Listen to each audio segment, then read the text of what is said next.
Western New York and Pennsylvania suspend service between Jamestown. Last train on the Central New England Railroad.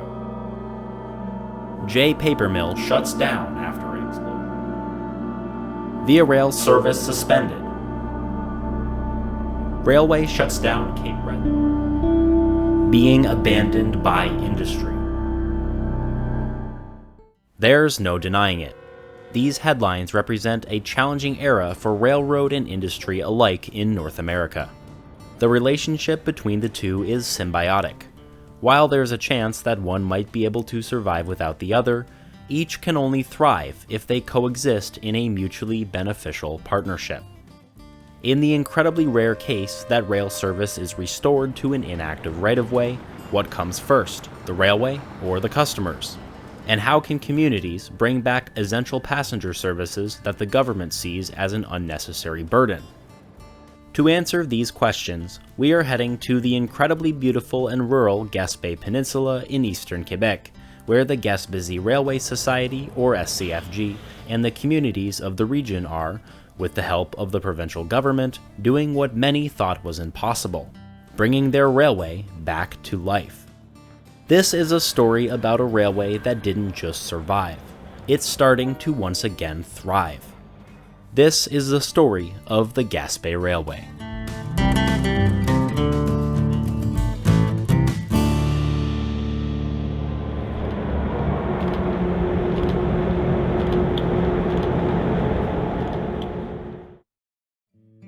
The year is 1911. The railway from Matapédia to Gaspé has finally opened after nearly 3 decades of discussion, planning, bankruptcies, scandals, and the reincorporation that commonly surrounded railroads of the era. The Quebec Oriental Railway owned the line from Matapédia east to New Carlisle. The Quebec Atlantic and Western owned the line from New Carlisle to Gaspé. Neither company lasted very long on their own, and by the late 1920s, Canadian National had taken control of the entire route along the south side of the Gaspé Peninsula. When I was 6, we did what we call in French a tour de la Gaspésie, which is the trip around the Gaspé Peninsula, and we visited the south shore of the peninsula where I live now. And we stayed about 4 or 5 days in Chandler, and at the time, that was August 66, there were 2 daily passenger trains in the Gaspé. So in Chandler, I would see 4 passenger trains and 2, the same thing for freight trains.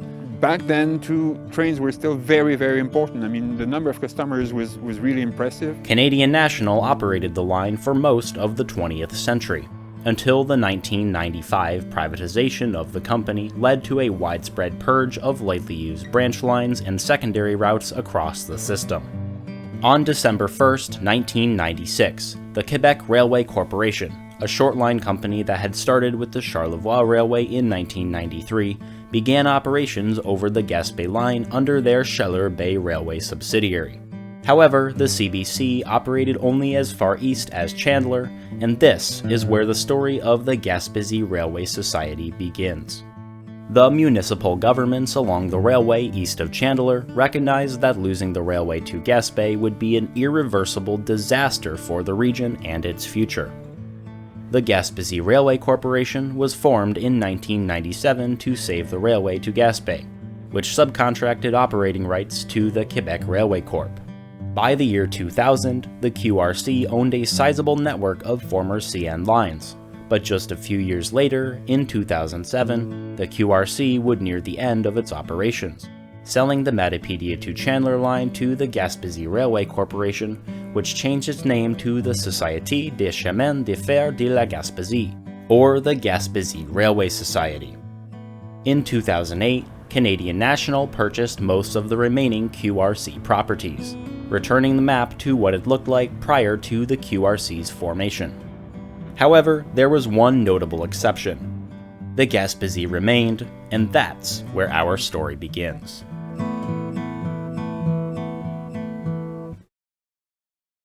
Avec le 1860 65 1865, ce sera pour prendre une feuille de libération d'avancée. Numéro une avancée du 1070 70 1097.50 97 décimal 50 subdivision de Gaspésie à vous.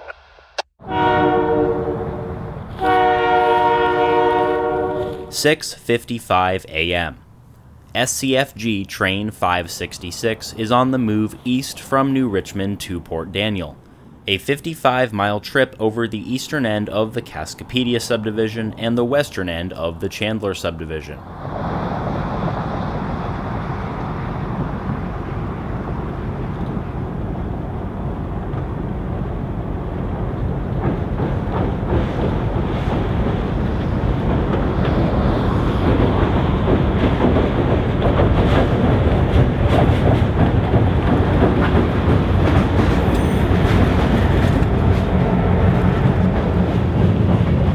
This twice-weekly train to the McInnes cement plant has become the new normal for the SCFG, but prior to January 7th, 2026, no trains had used the line east of New Richmond in well over a decade.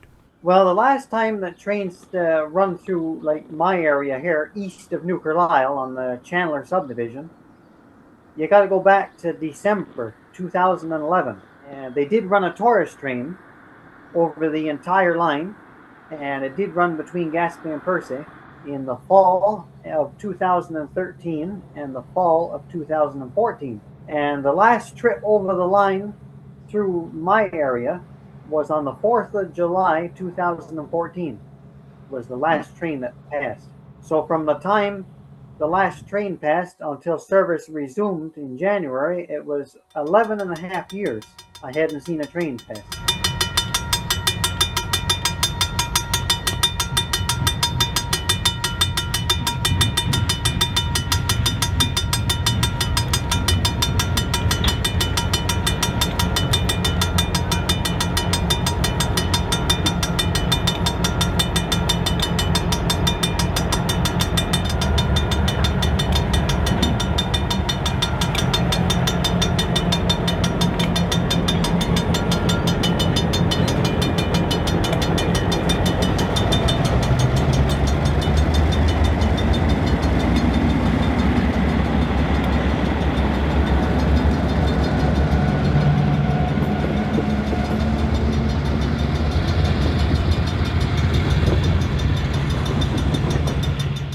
The SCFG has seen business come and go since it took over operations from the QRC in 2007.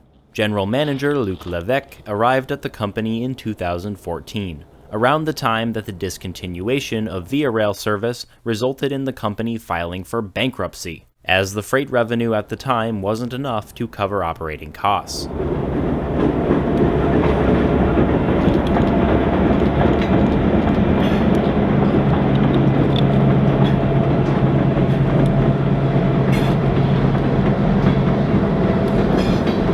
For most short lines, that would have been the end of it. Limited traffic, rapidly deteriorating track, and mounting operating losses should have killed the Gaspésie. However, the SCFG is not most short lines. Two key things happened after the bankruptcy in 2014. The Transport Ministry of Quebec purchased the line in 2015 for the sum of SCFG's debt, approximately $3.5 million. Now with a clean slate, Levesque said he focused on bringing SCFG back to the basics of railroading. SCFG was able to secure a contract hauling wind turbine blades from New Richmond to Matapédia in 2016, a business that lasted several years and may resume again in the near future.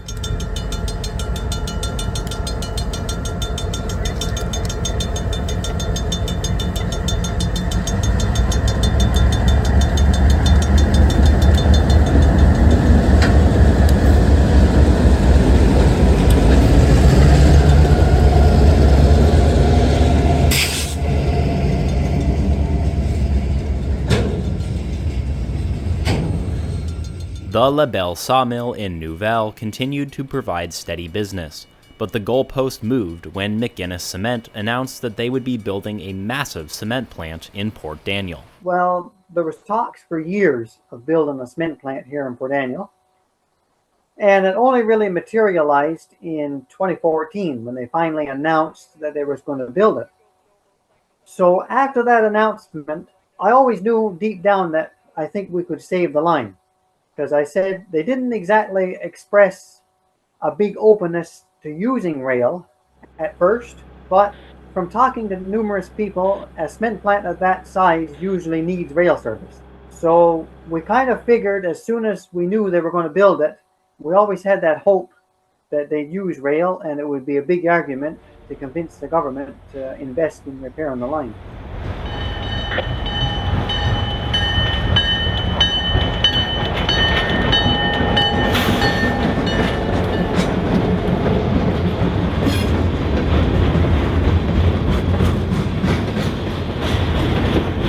For the first few years, cement was loaded at a temporary transload in New Richmond Yard, just a few meters from SCFG Logistics Coordinator Melanie Canton's office, located in the Cascapedia train station, which was moved by truck to New Richmond. The train station was moved to here, and those two windows there are these two windows here.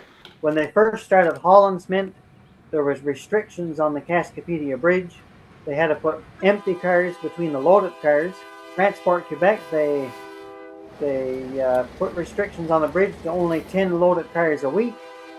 So then they had to build another terminal in Nouvelle and load 3/4 of a load in New Richmond and then top load in Nouvelle. Canton said the railway moved the transload equipment to Port Daniel so the loading operations could begin before McInnes completed their rail spur, which is still under construction.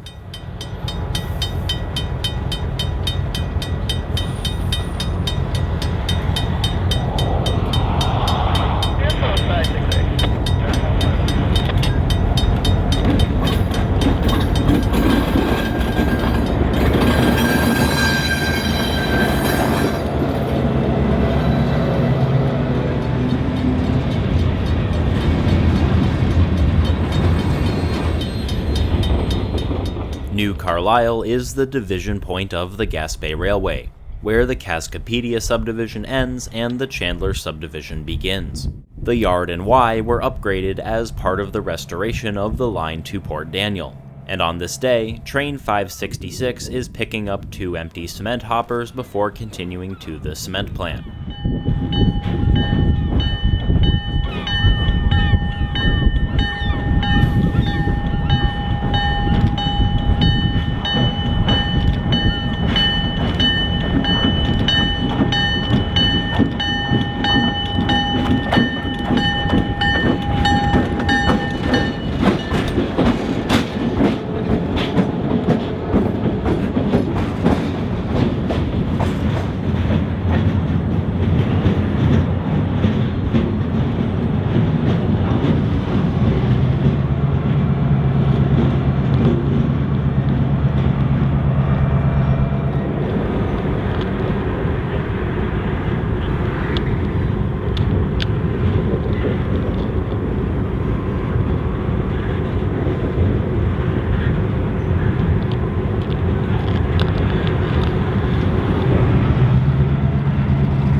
New Carlisle was the terminus for Via Rail between 2011 and 2013.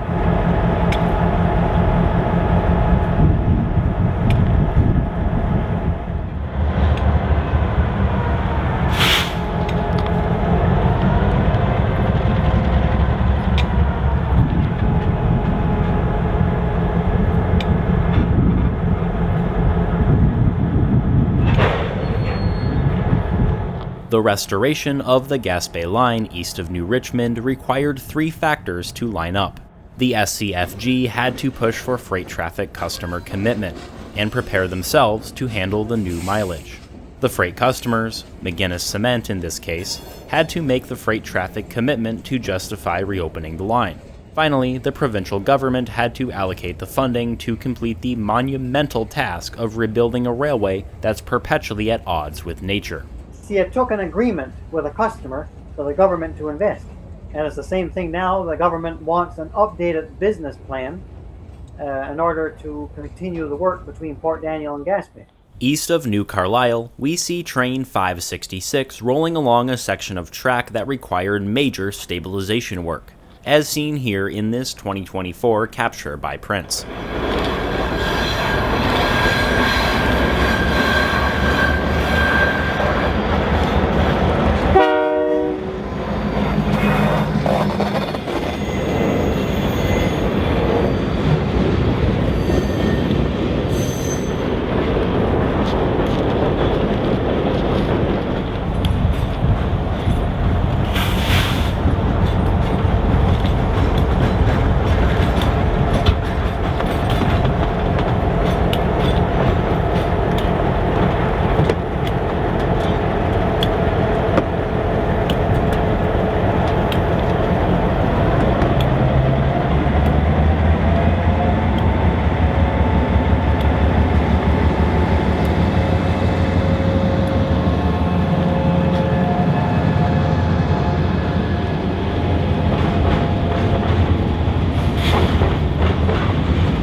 At McGuinness Cement in Port Daniel, we see the temporary transload set up at the west end of the yard, as a construction crew was working to assemble the larger, permanent loading facility that will allow the plant to ship significantly more cement.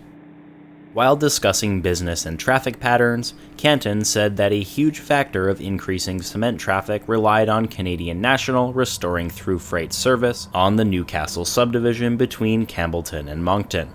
Without this connection, cement traffic bound for the Maritimes would have to head all the way to Joffre Yard near Quebec City, a major detour that would make the move much less economical. Another significant and very recent development for the SCFG in Port Daniel was the acquisition of a land parcel intended to become a transload facility, located just west of the cement plant. They have bought a piece of land in Port Daniel, 22 hectares, and it's coming soon. So they're getting closer to Gaspé in order to cut transportation fees, so transportation costs.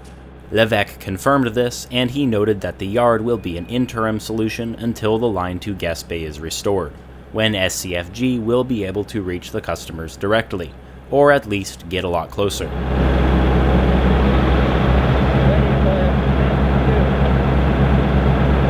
In addition to the stunning scenery along the Gaspé line, rail fans have been drawn to the railway for its fleet of Montreal-built Alcos, 6 RS-18Us left over from the QRC era.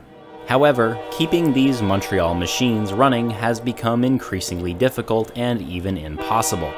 But to better understand this complex issue, we have to head west to the opposite end of the Gaspé Railway.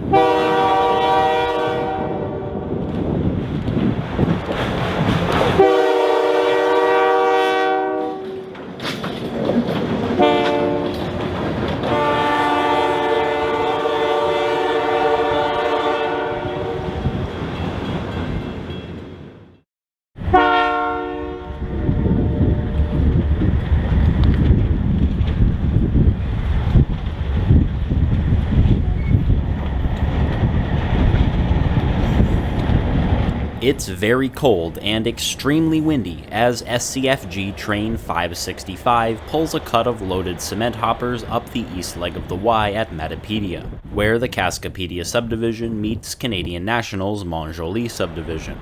A pair of Alcos brought the train west from Port Daniel and New Richmond, but number 1849 needs a 92-day inspection, so the crew will make a run over the Mont-Joli sub to Campbellton, New Brunswick, where the large CN shop also houses the SCFG mechanical department.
In the days of the QRC, RS-18 duos would have been common power on the Mont-Joli sub. Now that Canadian National owns and operates the line, seeing this 12-mile run from Matapédia to Campbellton is about as good as it will get for Alco fans in New Brunswick, but only as long as the SCFG Alcos remain in service. The time is now an hour ahead, 10:21 a.m. Atlantic Time.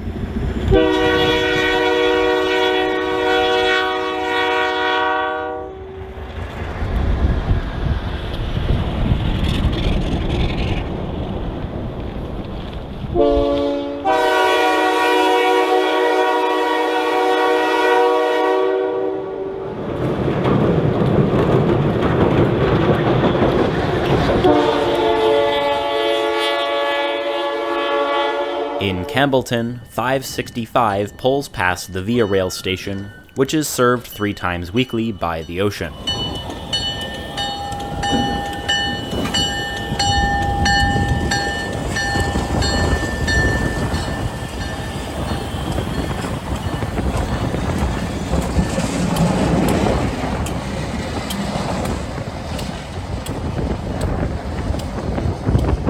Once in the yard, mechanical will take 1849 into the shop for its inspection, handing off GP38-2 number 1069 to go back to Matapédia and later New Richmond.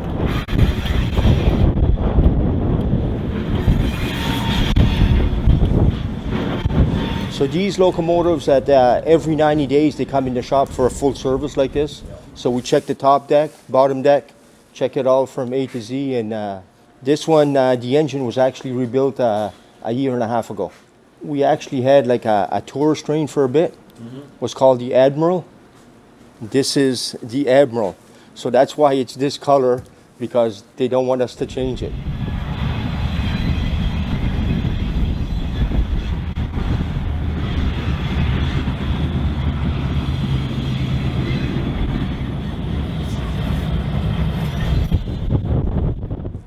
The mechanical part of it, the EMD is a lot easier to work on, which is a power assembly. Which a power assembly, you got your piston, your liner, and your head all in one shot. Now, when you're working on an Alco, it's a little bigger because you got to take the head off, you got to take the piston out, then you got to take the liner out. Yeah. So it's a lot bigger of a job, but they're both interesting in their own ways type of thing, right? The QES computer control system, intended to modernize the fleet of Alcos, has actually become one of the biggest problems when it comes to keeping these engines in service. So these are all the computer cards, and this is the computer right here. Oh, so you're not on ALDAC anymore. No, and all these cards now, they're getting obsolete. So that's one of the problems here. If we were to change that, we got to change the whole system, like the wiring including, which would be a very, very big job. So when they done this system, she was all wired to new, right? So now if you put another system, it's got to be all wired too. Yeah. But the only thing I like about the Alco, like, even though it's broke down, it doesn't know when to stop. Yeah. I seen it come here with no piston on top, like, you know, just completely just one big hole. Wow. And still working, like, you know, choke, choke, choke, choke, choke. Yeah. Like, they don't know when to stop. And in the wintertime, we like them better because for the snow and stuff, like the snow doesn't get inside the traction motors like it does the other ones. Like these, they push snow. Like I seen coming in, we had to shovel the engineer and the conductor out because they couldn't get out of the cab. And, you know, so shovel them out so they can get out. I mean, just totally covered and just keep going, like wouldn't stop, like, you know. But it's hard to put new technology in an old locomotive. Yeah. And what happens, they got little copper lines that run from one end to the other. But around here in the wintertime, like it gets cold. You know, like this winter we had a few minus 30, minus 35. So all these little copper lines that's full of oil, what do you think happens to them? Like you don't get the proper pressure. So it's not giving you a proper reading. And then that's where it starts screwing everything up, like, you know. So we got one total engine for spare parts. So we got one more spare generator. We got one more spare engine. So we got quite a few parts. So you'll be able to keep some of them alive by parting out the others. We'll have no choice. We have 6 of them total, but one's actually our donor. So, but if we want to keep them going, that's the way we'll have to go, like, you know. So that's why we went with the GP38 that we have now. Okay. So if we get rid of these totally, then yeah, we'll probably get another 3 or 4 more there, depends. And we're trying to make it as far as Gaspé, because we're only going like half our line right now. But now in Gaspé, they're supposed to open up a copper mine or something. So hopefully that's all going to work out for everybody, like, you know. Yeah. It's like everything else. It's big dreams, like, you know. From mechanical and infrastructure to business strategies and funding, The restoration of the Gaspé Railway is a complex and evolving goal. We haven't even covered the monumental task already complete of restoring the line as far as Port Daniel, a project that cost the provincial government of Quebec hundreds of millions of dollars.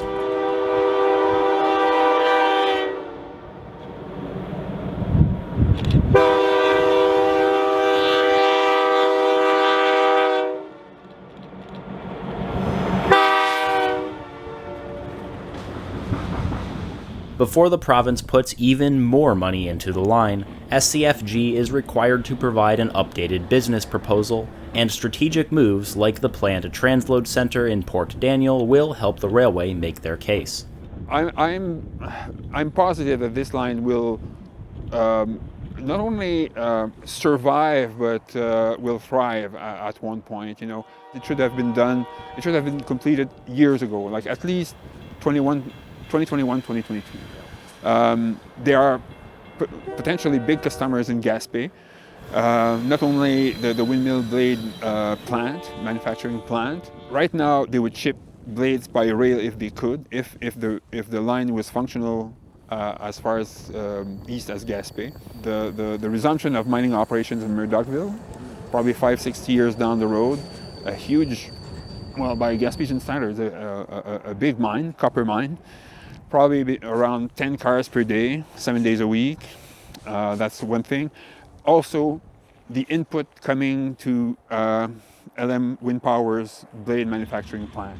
When you start a regular railway service, as soon as you have a daily train, other customers will come in, you know, because now you are reliable, it will come. After 13 years without passenger service, the Gaspé coast will see the return of Via Rail in 2026.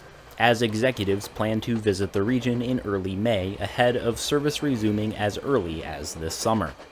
It's the best way to travel. You can get a sleeper, and you got privacy, and there's no worries. You don't have to worry about traffic, and it's the best way to travel, and we really missed it since it was discontinued. The Gaspé Railway has overcome many challenges, and the SCFG is on the path to success. But the work won't be done until trains reach Gaspé.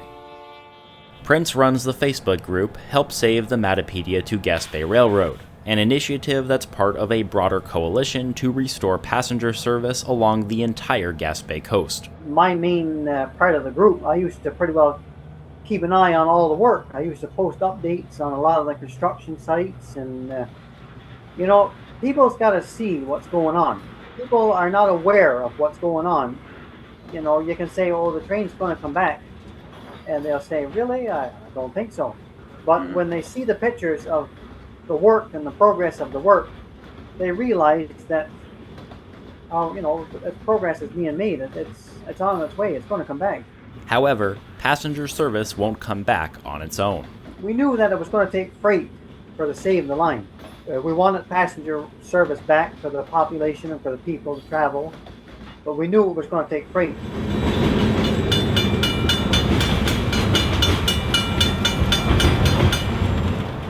So there you have it, the story of an incredibly special line, the company that came back from the dead, and most importantly, a community that won't give up on its railway. This has been the story of the Gaspé Railway. Thanks for watching, smash the like button, and I'll see you next time.